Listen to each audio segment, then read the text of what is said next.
ॐ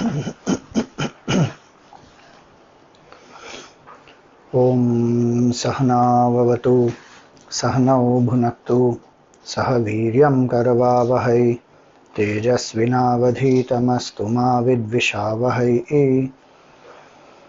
ॐ शान्ति शान्ति शान्तिः।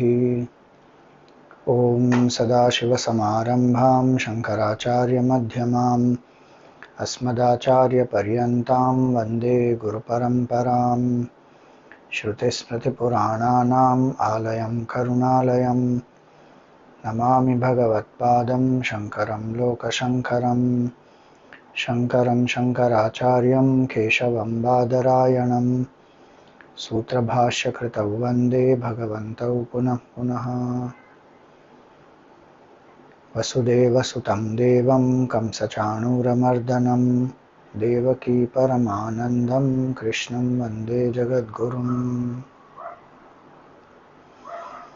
समस्तजनकल्याणे निरतं करुणामयं नमामि चिन्मयं देवं सद्गुरुं ब्रह्मविद्वरम्। Hari Om, salutations to all. So here in this 15th chapter we are seeing Bhagavan gave that indication of the supreme state, which is the very goal of our life, our evolution, all spiritual sadhanas, and that he mentioned in the 6th verse. न तद्भासयते सूर्यः न शशांको न पावकः यद्गत्वा न निवर्तन्ते तद्धाम परमं मम. The sun, the moon, the fire, they don't illumine that state. They derive power from that state of consciousness. And where the difference of these three is not there, Adhidaivik, Adhibhautik, Adhyatmik, where there is only absolute oneness, that is a state of consciousness, which is our true self, which is in our heart as Aham, Aham, Aham. So we saw that the eyes, they are able to see the world of things around. So the objects are the Adi Bhautik world. The ears can hear the sound. So Shabda, Sparsha, Rupa, Rasa, Gandha, this is the Adi Bhautik Jagat. Then the eyes, the ears, the nose, the tongue, the skin, they are the organs which have the capabilities of seeing, hearing, tasting, smelling, touching. And how are these capabilities functioning? There is a presiding deities. The presiding deity of each of these is, for the eyes it is the Surya, for the nose it is Ashwini Kumars, for the nose in the sense smelling, for seeing it is Surya, for smelling it is Ashwini Kumars, for tasting it is Varuna Devata, for hearing it is Dig Devata, for touching it is Vayu. So that way each of these senses have the specific devatas who make it possible for the senses to function. So these devatas are the Adi Daivik level, and these capabilities are the Adhyatmik in us. Consciousness is that which enlivens all the three. The capabilities in us, Adhyatmik, the Devata, Adi Daivik, and the objects around, Adi Bhautik. That state of consciousness which empowers all the three cannot be grasped by any of these. Meaning, consciousness is not an object to be seen. So when it is said that Natad Bhasayate Suryaha, consciousness is not some object, it's not some finite. So if somebody says, show me God, show me God, God is not an object to be shown. One person, he went to one Baba, he is supposed to be a great Mahatma, Mokalpur ke Baba, Akhandanandji mentions about him. So this Mokalpur ke Baba, once one devotee came to him saying that you have to make me have darshan of Bhagwan. I am not going to go from here unless you make me have darshan of Bhagwan. I want to have darshan of Bhagwan. So, and he was very, very adamant, and he said, I will not eat, I will not drink, I will not move from here unless you make me have darshan of Bhagwan. So Mokalpur ke Baba, he heard all this. 2 days, 3 days, he didn't do anything, he didn't bother. This man is not eating anything. 4th day he took one danda and gave one shot to him and saying, you run from here. Why? He said, Bhagwan जो सूर्य चंद्र इन सभी रूपों में व्यक्त हैं, all this, Agni, Vayu, Samudra, Ashwatha, all this what we saw in the 10th chapter, no? Where he says, Jyotisham Ravi Ramshuman, among the luminaries I am the sun and the moon, Ashwatha Sarva Vrikshanam, I am Ashwatha in the trees, Vainate Yascha Pakshinam, I am Garuda among the birds, Srotasam Asmi Janhavi, I am Ganga in the rivers. Like that, he says Bhagwan is already manifesting in all these forms. Did you have bhav that this is Bhagwan? Did you have any shraddha? Did you worship any of these? If you can't see all this as divine, now you want to have a separate darshan, why should Bhagwan take another form for you and come? First you worship Bhagwan through all this. So when we say show me God, two options are, one, to understand that God is not an object to be seen. It is a state of consciousness to be realized. And second is, whatever I am seeing is already divine. If I have that bhav, then I will be able to turn within and realize consciousness, and I will be able to see outside also as divine. I don't see outside world as divine, so I am running behind it because I think it's an object to enjoy.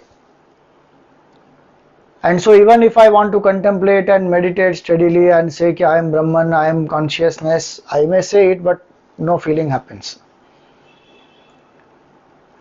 So when it is said natatra suryo natad bhasayate surya, God is not some object to be seen. Yet all the objects which are visible, they are nothing but divine. If I have that bhav that everything around me is divine, then this also is divine. What makes this divine? What makes all this outside function is consciousness. Then I will come to realize that consciousness. Because then my attention will shift from the object to the subject, to the consciousness which enlivens actually the subject and the object, both. I, Mr. So and so, is also enlivened by consciousness only. So when we say this, when Bhagwan says Natad bhasayate surya, it means God is not an object to be seen.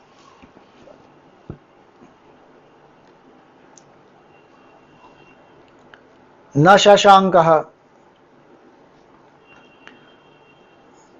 Moon is the presiding deity of the mind, like how the senses, presiding deity of the eyes is Surya, because in the light of the sun I can see, without that I can't see, and that same sun enlivens this eye also. It's very interesting why they chose sun only for the eyes. Because the eyes, the tissues in the eye, they will absorb light, and through that light, the circadian rhythm, the metabolic cycle, everything goes on based on the sunlight. The biological clock in us, the circadian rhythm, is controlled by the sunlight and our eyes, how we see, how we perceive light. And so hormones are secreted only based on that. Melatonin and leptin and so many other hormones. So the idea is, in the light of the sun, same way in the light of this space, because of Dig Devata we are able to hear sound. Because of Varun Devata, if water is not there, we won't experience taste. By itself it is tasteless, but it gives taste capability to the tongue. So these devatas control the functioning of the senses. This is understandable, easy. When we say moon is the presiding deity of the mind, Chandra Devata, not the physical moon, Chandra Devata is the presiding deity of the mind. So when we say that Natad Bhasayate Surya na Shashankaha, Shashanka is, moon is called Shashanka because it appears that the moon, the craters on the moon, they appear like some rabbit. Shashanka means like that. Shasha is rabbit. So from far if you see as though the rabbit is there on the moon, so the moon is called Shashanka. So the moon illumines that, moon does not illumine that state of consciousness, meaning what? Literally speaking, we know that on the sun's light only moon depends. The luminosity of the moon comes from sunlight. When sunlight is not there, it is moon. When Amavasya is not there, then it is, you light some fire in the night. When Amavasya is there, moon is not there, that time we light some fire. So these are sources of illumination. Now sun itself cannot illumine that state, meaning God is not some object to be seen. Second, the sun, the light of the sun makes the moon illumine. Borrowed light it has. How will that illumine, moon will illumine consciousness? Not possible. What is the symbolic meaning of that? Before we go to symbolic meaning, how is moon the presiding deity of the mind? Because mind and food are interconnected and food and moon are interconnected. That's why Chandrama, Manaso Devata Chandrama Tattva both says, when we eat food, the food that we eat, sunlight has a role to play through the photosynthesis and all that, but moonlight has also a role to play. The nutrients and many things come to it from the moon. The farmers, they will expose the seed to the moon before they sow it. And so Chandrama directly affects the food, and the food that we eat, the sattvic aspect of that food makes up our mind. If we don't eat food for certain days, our pranic energy will go down, physical energy will go down, then the mind also will not be alert. And the quality of the food that we eat, the more sattvic food, the more mind will become sharp and pure and quiet. So we say that Chandrama is the presiding deity of the mind. Now what does this mean symbolically? Just like the senses cannot grasp the truth, mind also cannot grasp the truth. Truth is not some bhavana, some emotion. Consciousness is not some emotion ki, oh, I felt so happy and so ecstatic and I was in the state of bliss. Those are words which we can say. When some mind is filled with sattva guna, it will experience some bliss. If it is quiet, it will experience some happiness. If it is engaging with some sense objects, people, it will experience some happiness. That is not what we are searching for. We are seeking the source, infinite consciousness, Paramananda. So it is not some emotion that comes and goes, however exalted it can be. It is not even the darshan of Bhagavan. The joy that a devotee has when one mystical darshan of Bhagavan one has, that is also not the ultimate. That's why in Vedanta, darshan of Bhagavan also is not considered the ultimate. It is of great significance, no doubt, but it is not the ultimate. Darshan of Bhagavan happens by Bhagavan's kripa, as well as when our mind has become purified, then only darshan of Bhagavan can happen, otherwise it won't happen. And to purify that mind only we do the upasana, where we see Bhagavan in the whole creation, and that's a fact, it is not some imagination. The entire Srishti is appearance of the divine only, there is no doubt in that. So if people say God created man or man created God,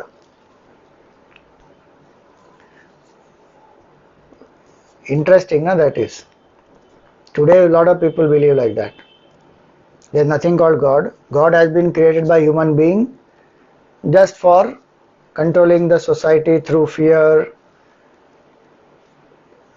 That way so many things have been created by human beings to control the society. But that doesn't mean that Bhagwan doesn't exist. Morality, Bhagwan, Dharma and Brahma.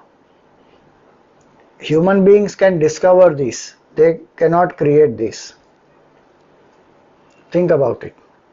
Because both are infinite in nature. They both are one only. The Brahma only is appearing as Dharma. Dharma only leads to Brahman. They both are same. But in a certain context we say Dharma and Brahma. They are not human created. We may say other things are human created. Money, power, position, certain subjects, certain objective sciences, maths, chemistry, science, physics, arts, dance, literature, music, technology, all the human created. If somebody says God is created by human being because human being was feeling lonely, to fill that void, to fill that loneliness, human being created the concept of God, and then he thinks God is separate from him, some extraterrestrial being, and now he wants to attain that or go there and become that. So there are people who say all this also. If you read J. Krishnamurti also, he will say many of these things. But please remember, this applies only in that context where people are not clear about what the essence of the Veda is. Essence of the Veda says there is only one infinite consciousness, Tat Tvam Asi, and that you are. Jiva Jagat Jagadishvara does not exist. It is an illusion, it comes and goes, it changes. The only truth which is there is absolute changeless truth. That changeless truth can't be created by anybody. You can create an imagination of changeless truth and create some form. That human beings have possibly created some forms, no doubt. But again, that does not mean that all forms created are human created forms. It's very interesting if you think deeply into this. There are specific forms of the divine in which the divine manifests. Plus the whole Srishti is a form of the divine. Sahasra Shirsha Purusha Sahasraksha Sahasrapat. Why? Because infinite only appears as the finite. There is no separate thing appearing as finite. So every form is divine. Specific form of Bhagwan as Rama, Krishna, Durga, Devi, Hanuman, all these also are divine. Sagun Nirakar Rupa Bhagwan, Omkar, where form is not there but sound symbol, that also is divine. Formless absolute Brahman also is divine. None of this is created by human being. If human being has created some specific form just to worship, our Sanatan Dharma says that is also not a problem, because Bhagwan can manifest through that form. If you want to create, you create. But there are technicalities. You should be able to have that bhav, invoke the divine in that particular form, then associate particular mantras with the proper vibrations, with the proper chanda, all that. Then worship. But Shastra says specific forms because they exist eternally. They are there. So human being has not created. If somebody says God was feeling lonely, so he created the Srishti and he created man, and man was feeling lonely and so he created God. In both these there is a big difference. Please remember, Upanishad, when it said that Ekoham Bahusyama, I am one, may I become many.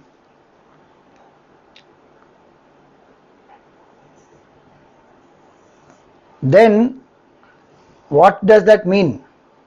That means that infinite being one is appearing as many is an explanation given by the Upanishad for you and I to understand this creation, because we are seeing duality. From infinite standpoint there is no duality at all.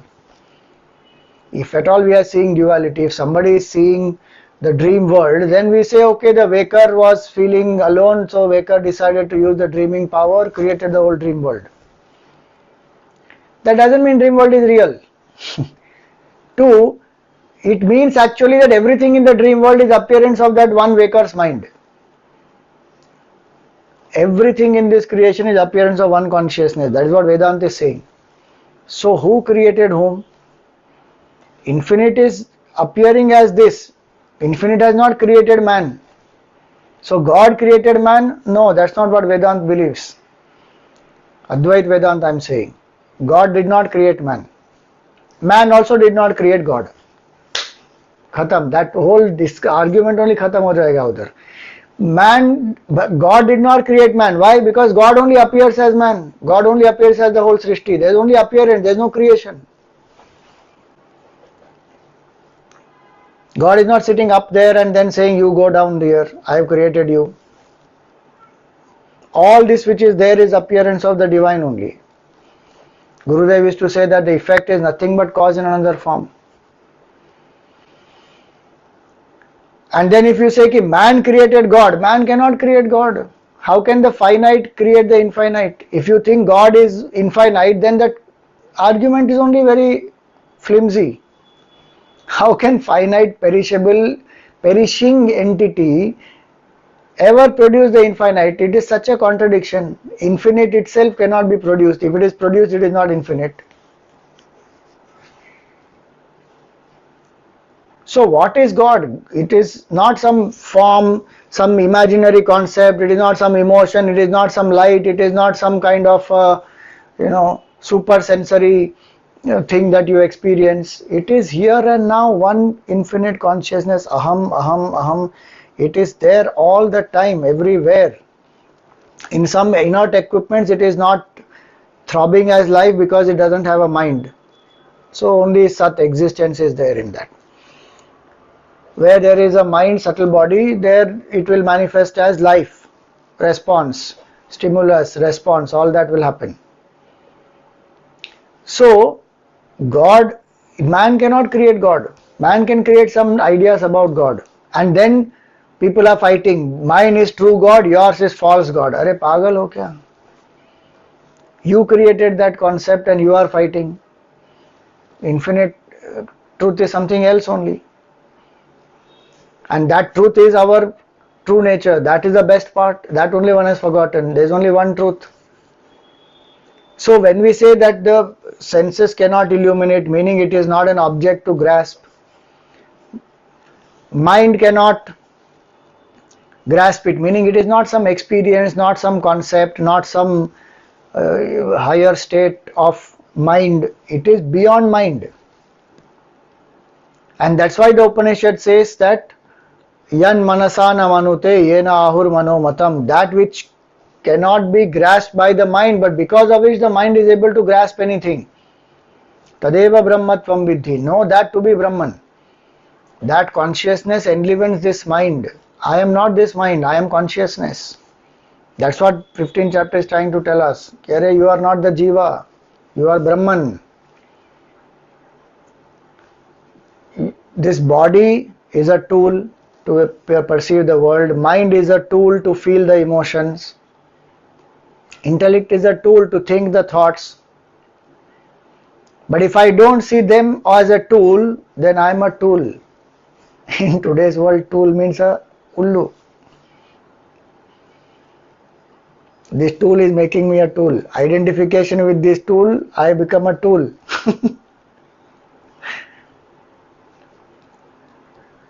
What is Vedanta saying is so brilliant. There is only one consciousness which is appearing as everything. So where is the question of God, man creating God? Oh, man was lonely so he created God. He can create, that way he can create many things to escape from himself. And so they think that just like how man has created art, dance, music, literature, all this, and one escapes from oneself, that way God has also been created. God is also a form of escape. Now people can do that. There is nothing, nobody says no. Yes, human beings have created some concept and then they started following it and then they start thinking it is different and then they fight with each other. All that happens, no doubt. But that does not mean that that alone is the understanding of God. That is their limited notion of God. And then they bring all these questions and then the conflicts. What is God? God is infinite consciousness.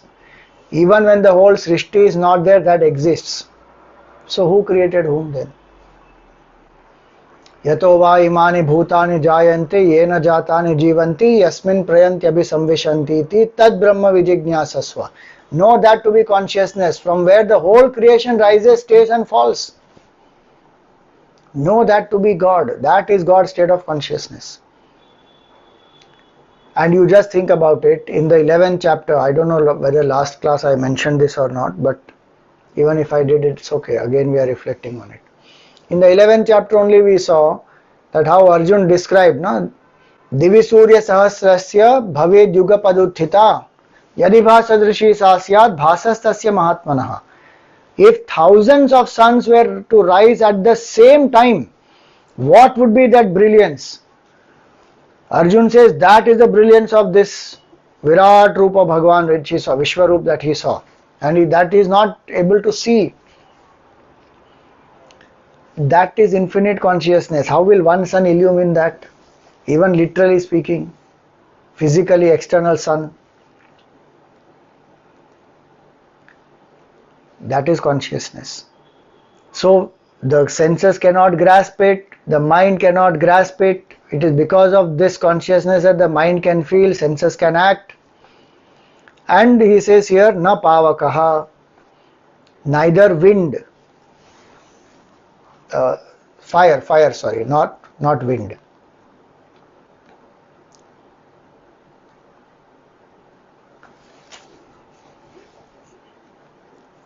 So he says, natad bhasayate surya nashashanko na pavakaha, not the fire. So Agni is the presiding deity of speech, just like the Surya Devata is presiding deity of senses, Chandra Devata is presiding deity of the mind, Agni is the presiding deity for speech. Meaning you can go on talking about it, but you will never be able to grasp, because words can't describe it. Senses cannot perceive it, mind cannot feel it, speech cannot describe it. Yato vacho nivartante aprapya manasasaha. Again, Taittiriya Upanishad says, the speech and the mind return from there having failed. They can't grasp it, they can't describe it. Oh Swamiji, but so much description is given. All this big description of so many words and commentaries and tika and so many things. See, that which is infinite can be experienced only. It cannot be described. Words can be indicative. And because we understand language, we have to realize it through words. Some places it will be through silence only that this can be communicated. But not everybody is ready to understand through silence. So we are requiring words. Just because words are given doesn't mean that words can define God. Any definition of God will be incomplete. Even this, natad bhasayate surya nashashanko na pavaka yadgatva na nivartante tadhama paramam mama. These are all indicative words. These cannot define and describe God. We have to remember that. They point. Finally, the mind has to be lifted in that state. All the words have to drop. The meaning of the word has to drop. What it is indicating, that one has to grasp, and that one has to know as oneself. So these are beautiful things. So the point here is not to get into too much of complicated arguments and do some logical analysis and this and that. Words, use the words that are inspiring, that are appealing to you, which gives you the mind that bhav, that you are consciousness. Suppose you say Shivoham appeals to me. Hold on to that and realize that my nature is that infinite consciousness. Shiva Tattva I am not this BMI. Then drop the word Shiva also. Drop the meaning of the word Shiva also. Hold on to that which is indicated by that. Which is why study of Vedanta is important. And which is why nobody can give this to us. If anybody says, ki come and I will make you realize consciousness, I will touch you, I will do through my eyes, nothing. Nobody can do. It is one's own internal journey. I have to put in that effort to drop my ignorance through the right knowledge, and knowledge arises through contemplation. Contemplation one will be able to do steadily when there is mind which is pure. Mind becomes pure through Upasana of Bhagavan and Karma Yoga. This is the path, full stop. If I follow this path, I will discover. Otherwise, I keep waiting, somebody will do something for me, some miracle will happen, and somebody will touch me, and somebody will see me, and I get out of all that. Nothing, waste of time. So when he says, na pavakaha, this fire also cannot, meaning the speech you cannot explain. Words are required only to understand the truth. We don't need too many words, and if we are not ready for absolute silence, see, Sanat Kumar's learned through silence. Dakshinamurti Bhagavan did only this much. In front of us, if somebody does this, what will we understand? They didn't ask a question also. Dakshinamurti Bhagavan did this much, they realized the truth. So, if we are not so subtle to understand the silence, we don't have to be so gross to go on, reading commentary after commentary and getting drowned in the words. Shankaracharya ji says in Vivek Chudamani, Shabda Jalam Maharanyam Chitta Brahmana Karanam. It is one huge forest of words. Chitta Brahmana Karanam. It will delude the mind, and how one can get lost in a forest like that, one can be lost in words.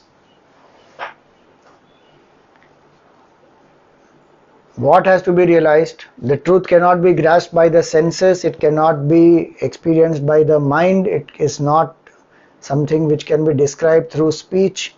Anything which is finite, which has qualities, properties, one can describe. This is beyond that. Yet I have to choose some basic things. Suppose it is Mahavakya, Tattvamasi, or Aham Brahmasmi, any Mahavakya. I have to listen to that Mahavakya from a realized person and contemplate on it, where I am using the words to lift my mind to that higher state of consciousness and drop false identification. That state of absolute oneness, where there is no division, that is what he says, Yad Gatva na nivartante, having gone where there is no return. Last time we saw the reasons why somebody returns. So I won't go into the elaboration of it. Yad Gatva na nivartante. There are 5 types of differences. Where these 5 types of differences are not there, that is the supreme state. What are these 5 types of differences? One is the difference between Jiva and Jiva, meaning each of us as the Jivas are different from each other. Second is difference between Jiva and Jagat. The objects in the world are different from me. Jiva and Jiva is the living beings. Jiva and Jagat is objects in the world and me, different. Then Jagat and Jagat, difference between different worlds. So Bhuloka, Bhuvarloka, Maharloka, Janaloka, Tapaloka, Satyaloka, all this is one Brahmanda. Like that there are so many Brahmandas. Difference between Jagat and Ishvara. This Jagat and that Ishvara. This is the effect, that is the cause. Jagat is Jadavastu, Ishvara is Chaitanya. Like that. Jagat is perishing, Ishvara is imperishable. That way. And Jiva and Ishvara. Between the individual and the total or consciousness. Meaning if I think I am Mr. So and so, then I am limited, and that is infinite consciousness. Where these 5 differences are not there, that is the supreme state. And that is what Advaitic Vedantin is trying to realize. Yad Gatva na nivartante. Till I don't realize that state, nivartante, one will return. Till that absolute oneness is not realized, and only when absolute oneness is realized, one will know that there was never creation. So where's the question of any return? There is no bondage at all. That's why the word, when it said yad gatva, it is not gatva. Gatva is not going somewhere. It is realizing, jnatva. Gatva there indicates jnatva. Shankaracharya also writes in his commentary, jnatva, meaning having known this state. There is no going. I can go only where I am not. I as consciousness alone am, there is nothing else. The whole dream world and the dream creator and the dream creature is nothing but waker's mind. Where will the waker's mind go now? It is already there everywhere in that dream world. Nowhere it can go. In fact, the dream world is in the waker's mind. It is created by the waker's mind, stays in the waker's mind. It will go back to waker's mind. But waker's mind doesn't go anywhere. I am that waker, is what Vedanta is telling us. Ki, Arey, you are that. Till I don't realize that, I will come back again and again. No, Swamiji, even if we don't realize this absolute oneness, suppose we take up that state of, the Dvaitin's the Dvaitin's explanation of mukti. I go to the loka of my devata, then I will not come back. No, there also you will come back. Why? Because if Bhagwan, see, remember, this mukti of Dvaitin depends on Bhagwan. In what sense? It is in Bhagwan's sankalpa that if the jiva has done certain punya, the jiva comes to the loka of Bhagwan. So salokya mukti, jiva will be there in that loka. If the jiva's punya is over, jiva will have to come back. If Bhagwan says ki no, it's okay, I will keep him, then only, that's why I'm saying is Bhagwan's sankalp. Jiva will remain there. But if the punya is over, then as per law of karma, the jiva will have to come back. Salokya is being the same world. Then Sarupya is looking like Bhagwan only, with same ayudhas and everything. Samipya is being close to Bhagwan. All this will happen by Bhagwan's will. If Bhagwan doesn't want, you can't be close to him. Samipya. There is one more called Sayujya. See, this Sayujya, there are different meanings of that. In one place in Muktika Upanishad, Ramji tells Hanumanji that Sayujya Mukti means where just like a Kita becomes a Brahmara, a worm becomes a wasp by continuously thinking about it, same way the devotee meditating upon my form, my qualities will become like me. So will get the gunas like me. Another meaning of Sayujya is they will literally become part of Bhagwan's form. So they will become part of Bhagwan's hair or part of his body or his eyebrows, something like that. He will become a part of the literally the physical form of Bhagwan. That's one explanation that is given. Then there is Sarshti. Sarshti meaning by Bhagwan's kripa you will become Brahma, Vishnu, Mahesh of some particular type of creation, some Brahmanda. In all these, Salokya, Sarupya, Samipya, Sayujya, Sarshti, if Bhagwan wills, you will be there with him. If Bhagwan says you have to go back, you will have to come back. And one thing Bhakti Shastra also says that if Bhagwan decides to take avatar, then naturally you will also have to come down. You can't say that, okay, I am waiting now. Bhagwan has gone, I'll wait, I'll enjoy in this loka. Bhagwan has gone there. You are a devotee, now you went to that loka to serve Bhagwan. Now your Bhagwan has gone down. So go down. I am not saying all this, I have not cooked up, it is all there in the scripture. Why all this is being said? It is not to put down anybody or not to condemn anything. It is only to say that any other form of mukti except Kaivalya Mukti, there is going and coming. No, Swamiji, even if I go to, in Vedanta you say Krama Mukti is there, go to Brahmalok. Brahmalok also you can go in two ways. You do your punya karma, so much punya that you go to Brahmalok. When punya is over, you again come back. That's why in the 8th chapter Bhagavan says, Abrahma bhuvana loka punaravartino Arjuna. Mamupetya kaunteya punarjanmana vidyate. Those who attain to me, they don't have punarjanma. But apart from that, those who have not attained absolute oneness, apart from that, everybody else, even if you go to Brahmalok, you will come back. So if you go to Brahmalok by punya also, you will come back. Suppose you go to Brahmalok with that attitude of absolute vairagya, then you wait there till Brahmaji gives mukti. Meaning Brahmaji's day has to get over, pralaya has to happen, at that time you get liberated. But there also you are getting liberated how? By jnana that Brahmaji gives. Jnanenaiva tu kaivalyam.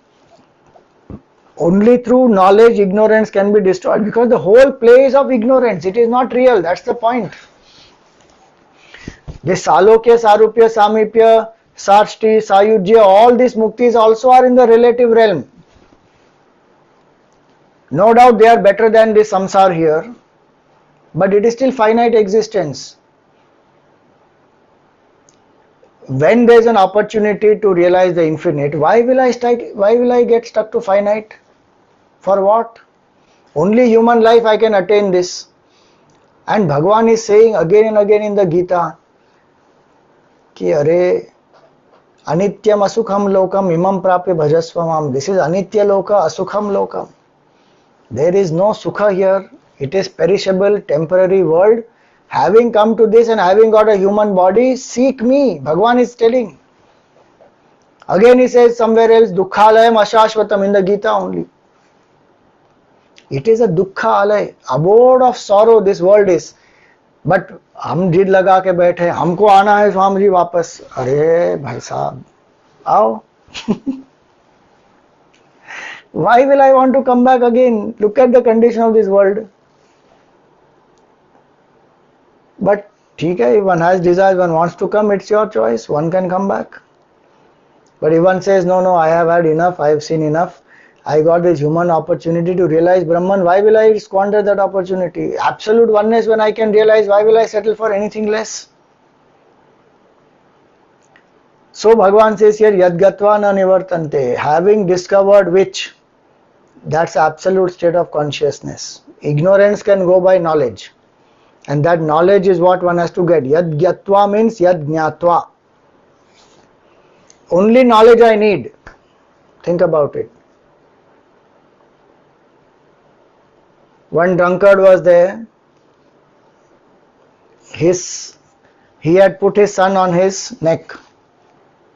Now he is drunk. He forgot that his son is on his neck, sitting above, and son has gone to sleep. Now suddenly he realizes, hey, where is my son? He is holding the leg of the son, but he doesn't realize where his hands are when the leg is there and the son is above him. No. Now this fellow is saying, where is my child? Where is my son? Where is my son? People are seeing there one child sitting up. Maybe he is searching his another child. So he went here, there, everywhere. Went to the police station also, gave some complaint also that my child is missing. Then when he came back, as he was entering the house, he banged the son's head banged the door. And this fellow got up crying. Then this man realized, acha, this son is here only on my neck. Our condition is like that only. Brahman is in our heart. We have forgotten. Now we are searching everywhere and then we say this loka and that loka and this place and this sayujya, sarupya, salokya. Vedanta is saying, Arey, you are Brahman. Just know it. Yad gatva na nivartante. Once you realize that state, there is no coming back into this realm of ignorance. Till that knowledge is not there, no matter where one goes, one will come back. Why? Because I identify with the limited. I am bound in time and space by my own desires. Then keep taking body. And that's why Bhagavan says, Tad dhama paramam mama. That dham of mind is the supreme. Which dham? Not some loka out there. Absolute consciousness, absolute truth. Where there is no jiva, jagat, jagadishvara difference. That is the supreme state. That is the goal that we have to realize. And so that is what Bhagavan says. Because if this doesn't happen, then what happens? We identify with the finite. Sometimes we do dharmic things. We are pure in mind. Sometimes we'll end up doing some adharmic things also. And up and down the 14 worlds one has to go. Bhagavan only says this that Tanaham Dvishata Kruran Samsareshu Naradhaman Kshipami Ajasram Ashubhan Asurishveva Yonishu. That sometimes I have to send people even into the lower worlds, Asuri Yonis, into the sorrows, into the suffering. Why? Because of their negative karmas. Because they identify with the BMI, land up doing some compromise, doing something wrong, negative karmas that will give them those type of yonis and those type of worlds where they will go through pain and sorrow and suffering. But what is the point of all the pain, sorrow, suffering? Is to wake us up. It is not to think that we try to set this samsara right. See, there is some injustice, something we raise our voice, we fight out, we choose our battles, no doubt. But the whole point is to understand that this is a temporary realm, it is perishable, perishing, and this is going to be like this, pairs of opposites. And if we say it is not a fair world, it is a big bad world, it is a painful world, it is all this, then our bhav should be get out of this. Realize this truth, yad gatva na nivartante. And this truth is not some escape, it is not some creation of human being to escape from sorrows here. That is the truth, which alone is existing. This universe comes and goes. This is the changing realm. Changing is perishable and perishing every minute, you see it. But the base of that is the changeless truth.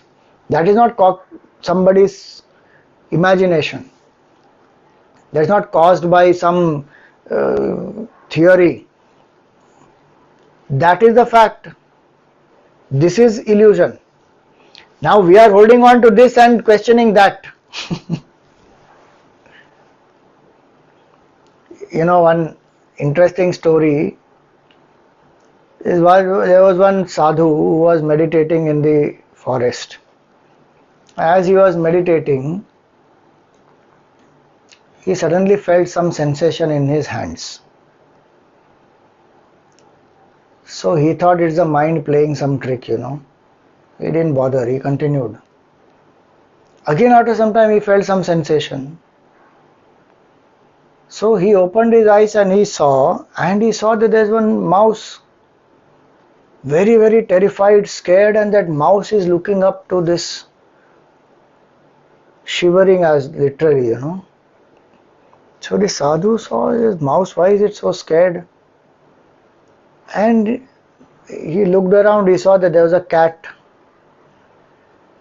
So the sadhu said, Acha, he is afraid of a cat. Chalo, he transformed his mouse into a cat. Now that cat who was waiting to eat this mouse saw that ye to cat ho gaya. Now he can't eat that. So that cat also went, and this mouse who became a cat also went. Few days passed, again the sadhu was in some meditation, and again he heard a sound, meow, meow, meow. And this man, he opened his eyes, he saw again this cat has come. That same mouse who had become the cat has come now. Now it is again terrified. Why? Because a dog is chasing. Now he made that cat into a dog. Now both the dogs went away. Few days passed. Again after some time this dog came back. Why? Because now the tiger is chasing. So he made into a tiger. This dog was made into a tiger. Now both tigers went. Now this tiger, who was a rat before, again came back. Why? Because now the tiger is scared. Of what? Of the hunter. Now this Rishi, he said, basically you have the heart of a mouse. No matter what I change you into, you are scared. You are going to always live in fear. There is no use of you being a tiger. Go back to being a mouse. Simple story. But what is the point of this story? The point here is, till avidya is there in us, no matter what we do, what we become, where we go, suffering will continue. So all these levels we have to understand, and the Puranas and the Bhagavatam and so many other great books, they are to tell us this, ki Are Baba, you strive for the ultimate liberation. Swamiji, can we attain that ultimate liberation without all this Sayujya, Salokya, Sarupya, Samipya? Yes, you can, because that's our true self. And that is the only truth. Nothing else is the truth. That's all in the realm of illusion only. But yes, if I can't realize the absolute, then it is better to strive for some of these. Because that also requires great purity of mind. So when Bhagavan says, that natad bhasayate surya nashashanko na pavakaha, where this is a state which sun cannot illumine, the moon cannot illumine, fire cannot illumine, meaning the senses, the mind, the speech cannot illuminate. Meaning what? Don't run behind the sense objects, behind the emotional experiences of the mind. Develop vairagya and seek that absolute truth. That's what 15th chapter is telling us. And every day when we chant this 15th chapter before food, the verses are there which tell about the food and how food is also Brahman and how Bhagavan only is digesting it inside us and all that. But it is also to tell us, ki let this food give me vairagya. I am in this samsar to get mukti. I am not in this samsar for anything else. No, Swamiji, I am in samsar to fulfill desire. The desire fulfillment is to show us the limitation of desire fulfillment. That how many desires of ours have already got fulfilled and still it is not ending. It is unending. We think that at some point I will get out of all desires, then I will realize Brahman. It won't happen like that. Because every desire we enjoy creates new desire. So at some point when we have analyzed the whole thing, understood that this is a dukkhalayam only. Bhagwan created this world and he is telling it is dukkhalaya. So if we have Shraddha in the words of Bhagwan, then we'll say yes, it is dukkhalaya. Then what to do? Become negative, pessimistic, uninterested, depressed? No. What did Bhagwan say? Anityam asukham lokam imam prapya bhajasvamam. He said, you seek me, the infinite, the changeless truth. That is this. So yadgatva na nivartante. That is our goal. To realize which this form we have taken. Two reasons why we came here is to see the limitations of samsara and to get vairagya, so that I can turn within and realize the truth. For these two only we came. Get vairagya and know the truth. Vairagya includes bhakti. Bhakti and vairagya, they are two sides of the same coin. And absolute truth I need to realize. So yadgatva nivartante tad dhama paramam mama. That is called my supreme abode, going which from realizing which there is no coming back. From any other abode there is coming back. So it is not paramam. It is in Prakriti. Paramam is described by Shankaracharya ji as beyond Prakriti.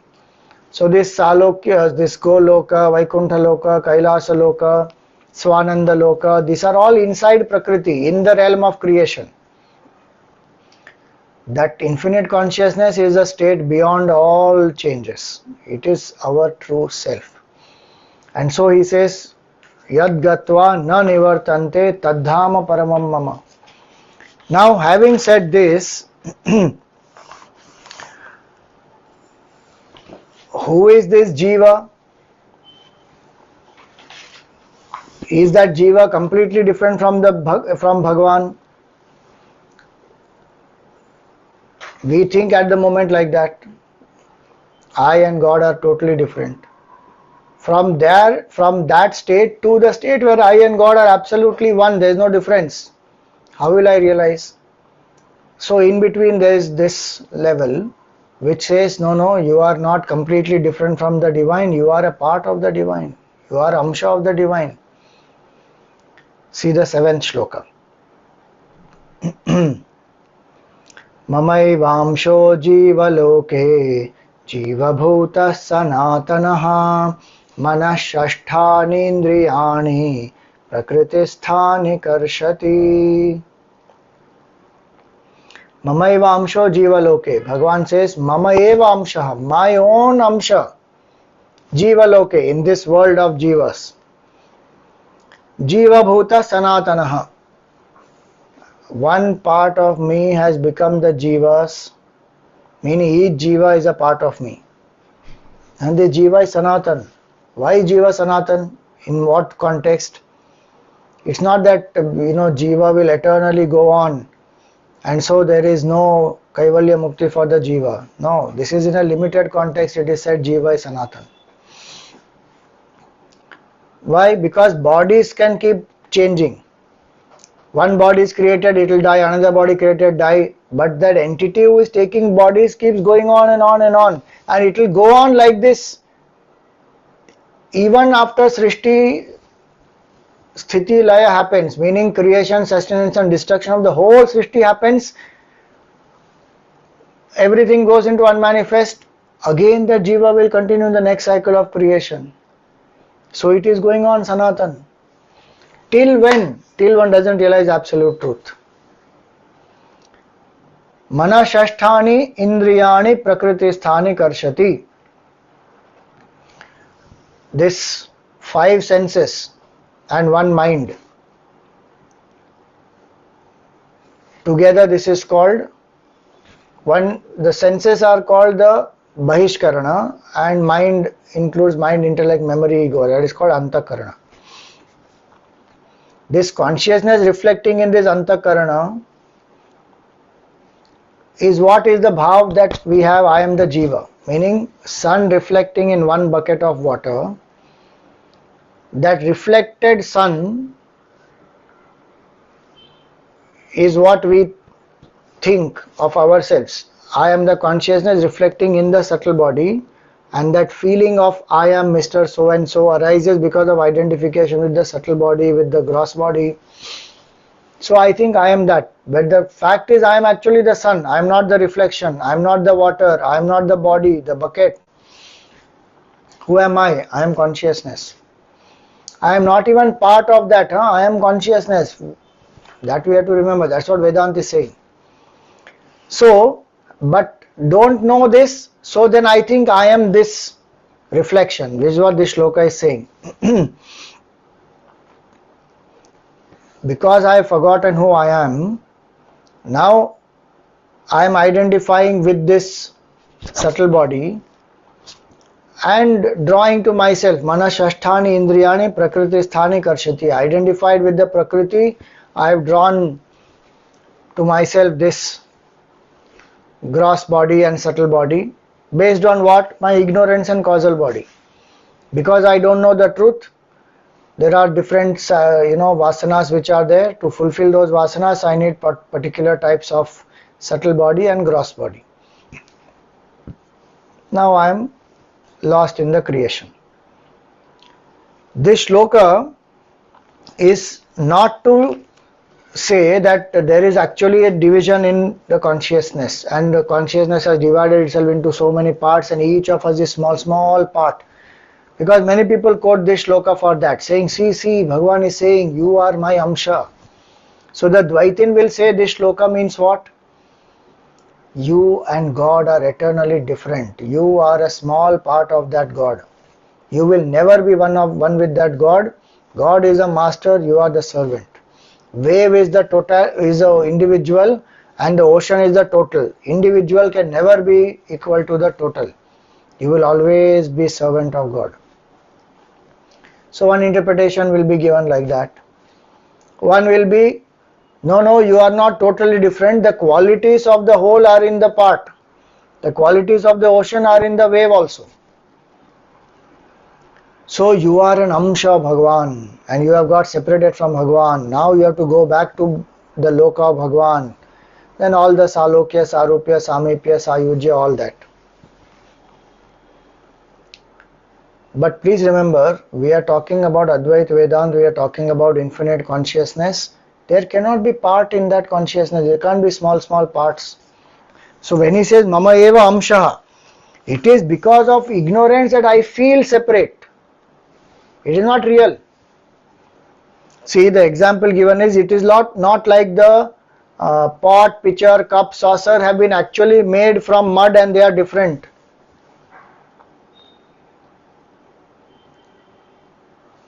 Another example is, it is not like, you take one glass of water from the ocean and now you see this water is different, that water is different.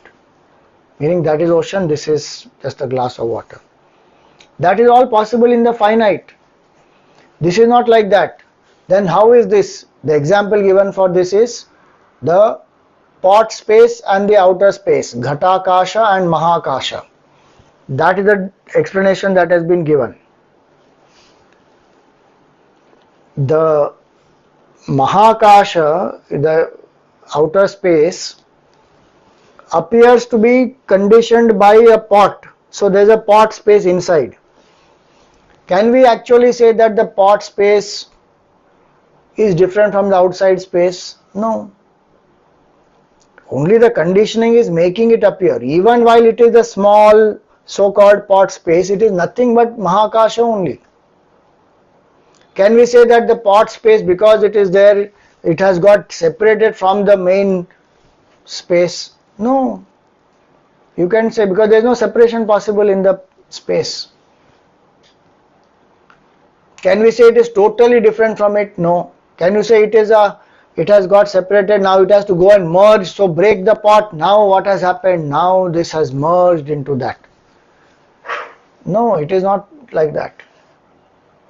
The false notion that I am this pot and this is me, the pot space, different from the outside space, that false notion has to go, bas. That's why when it says here, Mamaivamsho Jiva Loke, it is only because of ignorance it appears like that, ki I have become an Amsha of that Amshi. I am not an Amsha of that Amshi, I am the Amshi only, I am the whole. In my true nature, I am that whole only. That which has no parts, no properties, which is not born, which has no space, no time. How can you divide that? To understand this requires a certain level of purity of mind, subtlety, no doubt. But the more I think about it, more I will understand it. There is no possibility of consciousness splitting itself into chota parts and then becoming so many jivas, and then those jivas, when they die, then they will go and merge with that Paramatma. At one level one can explain all that, so that those who are not ready for the absolute will at least have something to hold on to, and they say, okay, now I have to become one with Paramatma, so let me strive hard, let me live in a dharmic way. For that it is fine, no, not a problem. Again I am saying this is not to condemn any path or any practice or anything to say that is lower and that is, no. Different people in spiritual paths require different things, and as per the temperament one has to evolve. Dvaita also, if I do complete surrender ki Bhagwan alone is everything, I am not the Karta, I am not the Bhokta, I will come to realize the same truth. Vishishta Advaitin also, if one says ki I am an Amsha of that Amshi, so the qualities of the whole are in me. What are the qualities? Sachidananda. It is not quality, it is a Swarupa of Bhagwan. But if that Amsha and Amshi also says I am a part of Bhagwan, then what is the part of Bhagwan if you think about it? Body, mind, intellect, they are perishable, they are prakriti. Consciousness is the real truth, and that can't be made part of. Then one will realize here I am Brahman only. So whichever path one takes, if you go to the depth of it and really follow it and surrender the ego and the karta bhav, bhokta bhav, then one will realize the absolute. So this shloka is to tell us who are we. We are not, we are begging as though we are, deprived souls, deprived individuals, without power, without help, without love, without knowledge, without happiness. And we want, oh, world should help me, world should do this to me, people should praise me, people should love me. Why? Because identified with the BMI, we have made ourselves victims. If we say, I am a son of the divine, I am Amsha of the divine, all the qualities of the divine are in me. Or if you say, I am Sevak of the divine, then I will never victimize myself. Hanumanji lived at all the three levels.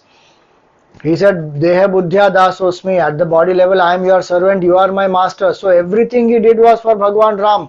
Never did he victimize himself.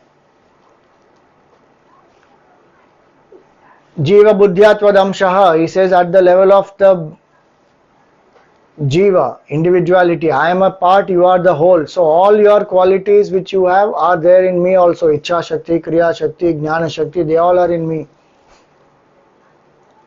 Atma Buddhya Tvamevaham, at the level of Atma, I and you are one, no difference. So any level one can live and realize the absolute. One has to identify which is the level and what is the goal to be reached. When it was said earlier, Yadgatvana Nivartante, that is the goal to be reached. Destroy ignorance of the self. So this Mamaivamsho Jiva Loke is to tell us this, that I am not completely different from Bhagwan, I am not just a part of Bhagwan, I am actually one with the divine. The faster I realize it, the better it is for me to operate out of strength. And so this ignorance is what is creating this illusion of having got separated from Bhagwan. We have never been separated. We can never be separated. Because if we got separated, then we are finite, we will perish. And that also has parts, and that also will perish. But consciousness has no parts. It is infinite, and that alone is the truth. So whenever we chant this, then we should remember, if I am able to identify with Advaitic truth, then we say, yes, I am appearing as the Amsha because I don't know the Amshi. My true nature is Amshi, so through study, reflection, I want to realize that. And if I operate from Dvaita standpoint, then I say, Arey, I am Sevak of Bhagwan. Or even if I say I am Amsha of Bhagwan, then live like a master. Not victim, helpless, hapless, overpowered by situation. Somebody said something, got depressed. Somebody didn't do something, got depressed. Why will we give that much power to anybody? Because we don't know our own glory. Even as an Amsha, even as a small part of the divine, I am belonging to the divine. I am not ordinary. Insulting oneself is insulting Bhagwan only. Self-condemnation, that's why Vivekananda ji used to say, self-condemnation and inferiority is one of the greatest sins. Divine is my nature and I still say I am useless, I am worthless, I am, capable of doing nothing. No. So, Mamaivamsho Jiva Loke Jiva Bhuta Sanatanaha is a beautiful shloka which also tells us why, because of ignorance, we identify with the Prakriti and then draw to ourselves the senses and the mind, etc., and then become the Jiva, and then this Jiva goes from one body to another. If you see in that BMI chart, now consciousness reflecting in the intellect identifies with the mind, then that mind and intellect become capable of experiencing, perceiving, feeling.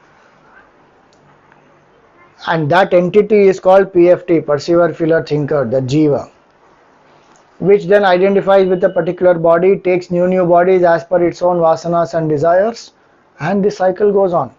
all because I forgot that my nature is consciousness. That's what Bhagavan is saying here. Ki mamaivamsho jiva loke jiva bhuta sanatana. If you read Gurudev's commentary on this chapter, he says so clearly, the infinite has no parts. It can suffer no divisions within itself. And yet, just as with reference to the four walls of my room, I consider the room space as different from the outer space, so too with reference to a given mind and intellect vehicle, the infinite light of consciousness playing upon it is considered by the ignorant as limited by the very vehicle. The moon in the bucket will dance and break up into bits when the water in the bucket trembles at the touch of a passing breeze. Even if 1,000,000 such reflected moons were to be broken and shattered, the immortal moon in the heavens will not suffer any destruction.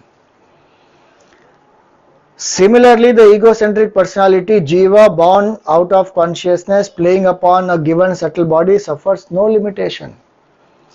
Read this commentary, it's very beautiful. And so that one understands what is the real, in the sense, the Advaitic understanding. And the whole point is, how do I look at myself? I can read this verse and I can say, okay, Dvaitin says this, Advaitin says this, Vishwadvaitin says this, but the question is, how do I look at myself? If I reflect more on this verse, what is my identity? That identity shift has to happen. I am not the moon which is reflecting, I am not the water, I am not this body. Who am I? I am that infinite consciousness, I am that moon. I am not the pot, I am not the pot space. Who am I? I am infinite space. So that is what this shloka means.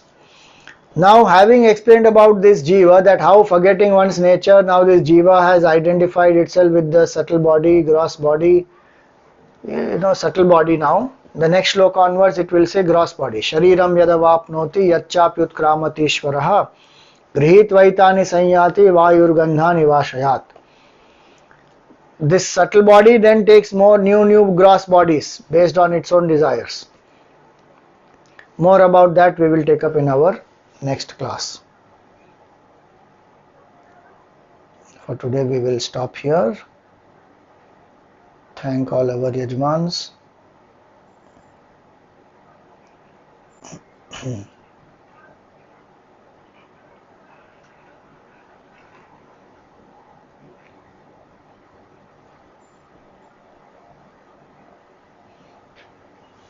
So the Mukhya Yajmans for the whole series: Ajay Kasotia ji, Tarana Khubchandani ji, Kalpana Morparia ji, Parag Wagh, Ajay Merchant ji, Bharat Khanna ji, Deepika Bakshi ji and Vandana Jagwani ji.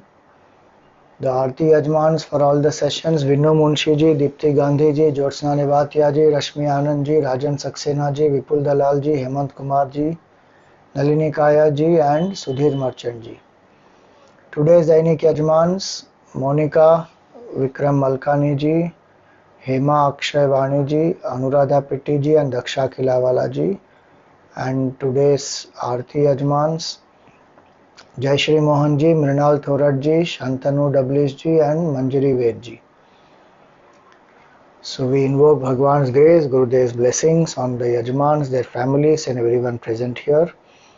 May Bhagwan bless us with this desire to realize absolute truth here and now in this human form, experience that state of infinite consciousness, experiencing which there is no coming back, and may we fulfill our human life. Om Tat Sat, Jai Shri Krishna.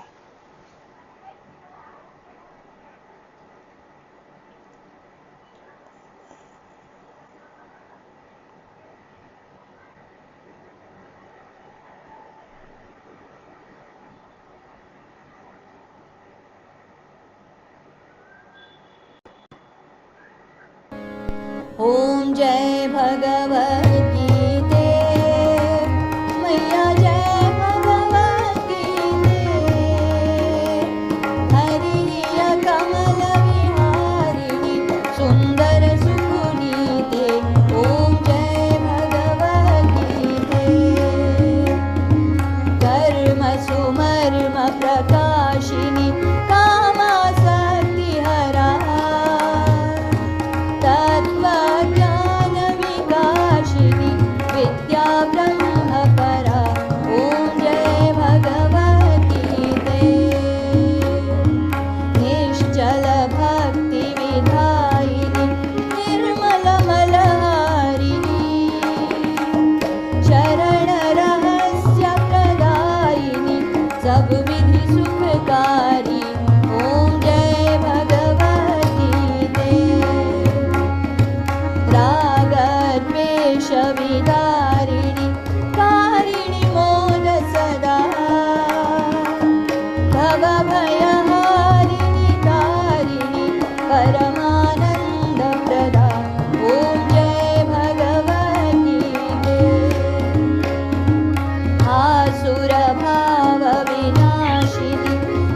दैवी सद्गुणदायिनी हरिरसिका सजनी ॐ जय भगवती ते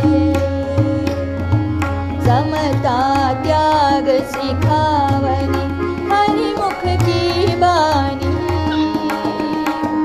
सकल शास्त्र की स्वामिनी श्रुतियों की रानी ॐ जय भगवती ते दया सुधा बरसावनी मातु कृपा की जय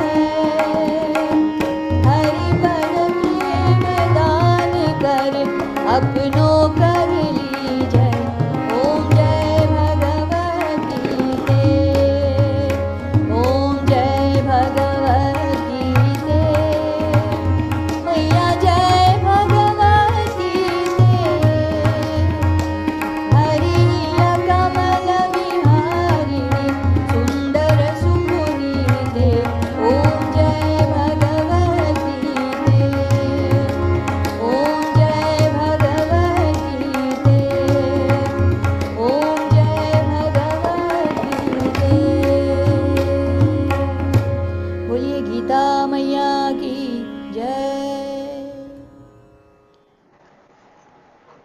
बोलिए श्री कृष्णचंद्र भगवान की जय, श्री सद्गुरुनाथ महाराज की जय। Any questions for today?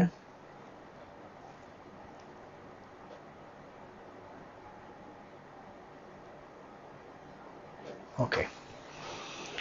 ॐ पूर्णमदः पूर्णमिदं पूर्णात् पूर्णमुदच्यते पूर्णस्य पूर्णमादाय पूर्णमेवावशिष्यते। ॐ शान्ति शान्ति शान्ति। हरिः ॐ श्री गुरुभ्यो नमः। हरिः ॐ।